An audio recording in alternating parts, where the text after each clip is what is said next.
mungkin bisa ditingkatkan lagi untuk pemilihan wasitnya, tolong lebih selektif lagi lah.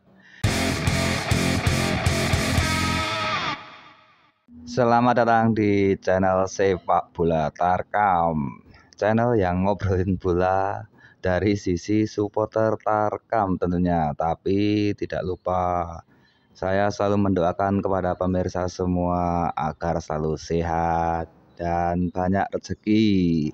Amin.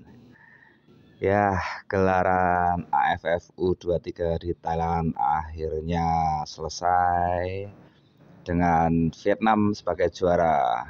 Saya ucapkan selamat untuk Vietnam yang sudah menjuarai turnamen ini. Dan kita kembali ngobrolin masalah timnas ya, dari cerita awalnya, dari keberangkatannya yang sudah mulai ada gonjang ganjing, masalah pemanggilan pemain, dan masalah pemain yang sudah dipanggil tapi ternyata sedang mendapatkan masa hukuman dan lain sebagainya. Ya, setelah pertandingan timnas U23 selesai dengan drama adu penalti yang berakhir dengan skor 6-5, ada sedikit rasa kecewa, itu wajar bagi supporter timnas. Namun ada juga yang merasa bangga. Ya, yang bangga itu juga punya alasan sendiri, mengingat dari perjalanan awal sampai akhir sepertinya timnas U23 ini melalui jalannya yang tidak begitu mulus. Dari awal pemberangkatan, kalau kita flashback sebentar, dari masalah pemanggilan pemain yang tidak diizinkan oleh klub, dari pemain yang sudah dipanggil namun sedang mengalami masa hukuman ya, tadi sudah saya ceritakan dan lain sebagainya. Ini membuat perjalanan timnas sudah memulai tantangannya sejak awal, sejak sebelum mereka berangkat. Belum lagi ketika pertandingan di awal, timnas seperti bermain kurang menjanjikan dan kalah dari Vietnam untuk di laga awal, kalah 2-1, dan dengan permainan yang kurang menjanjikan ini seperti memunculkan rasa pesimis bagi para fans timnas. Bagaimana tidak melawan Malaysia? Wah, mainnya hancur-hancuran banget menurut saya ya. Enggak banget deh. Oke, dari timnas melawan Malaysia, kemudian beberapa hari berikutnya melawan Timor Leste. Mungkin ada yang berpendapat kalau ketika melawan Timor Leste permainan sedikit membaik. Ya, memang membaik ketika melawan Timor Leste dan bisa menang 1-0. Namun ingat, ini Timor Leste. Entah kita yang performanya belum optimal atau Timor Leste yang bermain lebih bagus dari biasanya. Jadi lawan Timor Leste terlihat seperti alot, menang 1-0 aja susah. Ini juga memunculkan rasa pesimis bagi fans timnas. Setelah mengalahkan Timor Leste, sepertinya ini membuka harapan untuk bisa lolos grup. Namun timnas atau fans timnas juga enggak serta-merta langsung bahagia, karena untuk lolos pun itu sangat susah, mengandalkan hasil dari pertandingan grup lain, yaitu grup Thailand dan Filipina. Fans timnas dak-dikduk melihat atau menyaksikan pertandingan Thailand. Setelah Thailand menang, masih dak-dikduk lagi menunggu pertandingan Vietnam. Dan akhirnya dengan kemenangan Thailand dan Vietnam, Indonesia lolos sebagai runner up. Ya, cara lolos grup yang menurut saya kurang meyakinkan lah. Tapi nggak apa-apa, it's okay.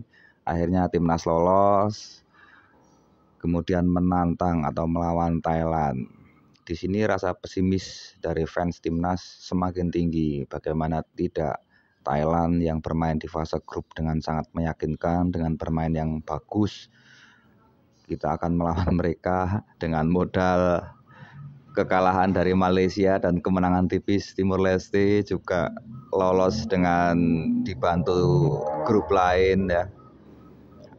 Rasa pesimis itu ada dan itu wajar menurut saya. Namun di balik itu ternyata setelah bermain, setelah menghadapi Thailand di luar ekspektasi, Indonesia bisa bermain bagus dan mengalahkan Thailand dengan skor 3-1. Ini memunculkan rasa heran dan rasa gembira. Timnas yang kemarin bermain kurang bagus, tiba-tiba serta-merta bisa bermain istimewa dan mengalahkan Thailand. Akhirnya muncul rasa optimis dari fans timnas yang akan menghadapi Vietnam di partai puncak. Dengan modal kemenangan meyakinkan, permainan yang bagus ketika melawan Thailand, rasa optimis itu ada dan itu wajar, dan berharap timnas bisa memenangkan turnamen ini atau menjuarai turnamen ini. Sampai di hari H ketika kick off melawan Vietnam, pertandingan sudah mulai berjalan. Di babak awal Indonesia sudah mulai memegang bola, sedikit mengendalikan permainan, walaupun di awal-awal pertandingan ada 2 blunder yang seandainya Vietnam bisa memanfaatkan dengan baik itu akan berakibat fatal. Namun secara keseluruhan Indonesia sudah bisa mengendalikan Vietnam. Ya lumayanlah, babak pertama mulai optimis. Kemudian di babak kedua ini benar-benar adu strategi. Walaupun pertandingan menurut saya ya agak lambat, mungkin karena Vietnam tidak ingin menguras tenaga, sedikit mencontoh strategi Malaysia waktu melawan Indonesia. Jadi Vietnam lebih menunggu serangan balik, membiarkan Indonesia memegang bola. Itu di awal babak pertama. Namun di babak kedua Vietnam sudah mulai meningkatkan intensitas. Pertandingan sedikit berbalik, Vietnam lebih menguasai pertandingan sementara Indonesia lebih bertahan. Skor masih 0-0 sampai pertandingan berakhir. Ya, pertandingan di 90 menit awal memang berjalan alot, walaupun Vietnam beberapa kali mendapatkan peluang, namun untungnya tidak terjadi gol. Indonesia juga mendapatkan peluang dan tidak terjadi gol juga. Kemudian di babak tambahan, di menit-menit awal atau di babak tambahan, giliran Indonesia menguasai pertandingan kembali, namun tidak terjadi gol juga. Di babak kedua, ya babak tambahan, gantian Vietnam lagi yang menguasai pertandingan. Indonesia seakan ditekan, untung tidak ada gol.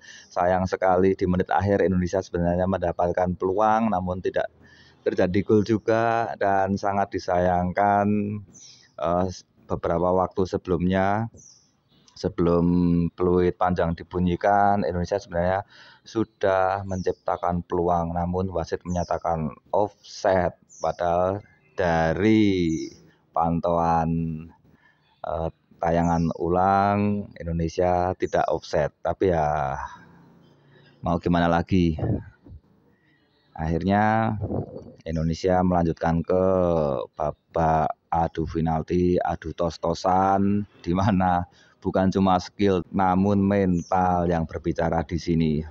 Akhirnya Hernando Ari gagal mencetak gol dan Vietnam menutup gol kemenangan. Indonesia kalah 6-5. Banyak publik yang salut terhadap perjuangan timnas, melihat dari perjalanan awal sampai akhir sampai di titik ini banyak yang salut. Namun banyak yang kecewa juga. Ya saya maklum kalau kecewa karena ini udah di partai final, harusnya Indonesia bisa mengambil ini dan bisa menjuarai. Nggak masalah. Sedikit catatan dari saya tentang gelaran AFF U23 ini adalah tentang penyelenggara atau panitia AFF, di mana wasit ya, terutama wasit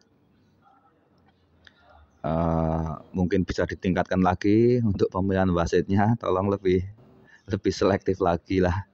Ya, manusia semua punya salah, tentunya wasit juga bisa salah, tapi nggak ada salahnya kalau kita meningkatkan kualitas wasit lagi. Kemudian masalah lapangan yang pernah saya bahas di video kemarin, waktu penyisian itu kan kelihatan hujan-hujan, lapangannya kelihatan becek gitu ya. Ya, masalah lapangan itu akan menurunkan performa permainan. Catatan yang selanjutnya adalah masalah timnas. Ya, saya nggak akan mengkritik masalah permainan atau strategi karena itu hak pelatih. Namun yang saya sesalkan di sini adalah gonjang-ganjing atau cerita-cerita minor sebelum keberangkatan. Bagaimana tidak untuk sekelas timnas kita bisa lalai memanggil pemain yang sedang dalam masa hukuman. Kemudian masalah pemanggilan pemain, di mana pemain-pemain yang dipanggil ada yang tidak diizinkan oleh klub. Ini nggak tahu, ini gagalnya, bisa dibilang gagalnya PSSI dalam bernegosiasi dengan klub atau gimana. Ini saya nggak tahu, mungkin lain kali bisa ditingkatkan lagi untuk negosiasi dengan klub-klub agar pemain-pemain yang diinginkan oleh pelatih bisa dipanggil demi kepentingan timnas. Ya, memang ini bukan agenda FIFA, tapi walaupun bukan agenda FIFA, anggap saja ini uji coba untuk turnamen-turnamen resmi berikutnya. Jadi pemain yang dipanggil oleh pelatih itu bisa dicoba dulu, bisa diseleksi dulu, bisa diarahkan dulu sebelum event FIFA. Ya, apapun itu, gelaran AFF U23 sudah berakhir, Vietnam sudah juara, Indonesia kalah di adu penalti. Saya tidak akan menghujat pemain, tidak akan mencela pelatih dan lain sebagainya. Saya akan berterima kasih kepada pemain yang sudah berjuang untuk negara ini. Kemudian berterima kasih untuk pelatih yang sudah memberikan strategi arahan kepada pemain-pemain. Mereka berjuang bahu-membahu sampai ke titik ini walaupun dengan banyak keterbatasan, namun bisa sampai ke final. Ini sungguh di luar dugaan. Saya berterima kasih sekali, saya salut kepada rekan-rekan semua. Semoga ini bisa menjadi pembelajaran atau pengalaman bagi kita semua agar kita bisa lebih baik di event selanjutnya. Oke, semangat terus timnas, selamat untuk Vietnam.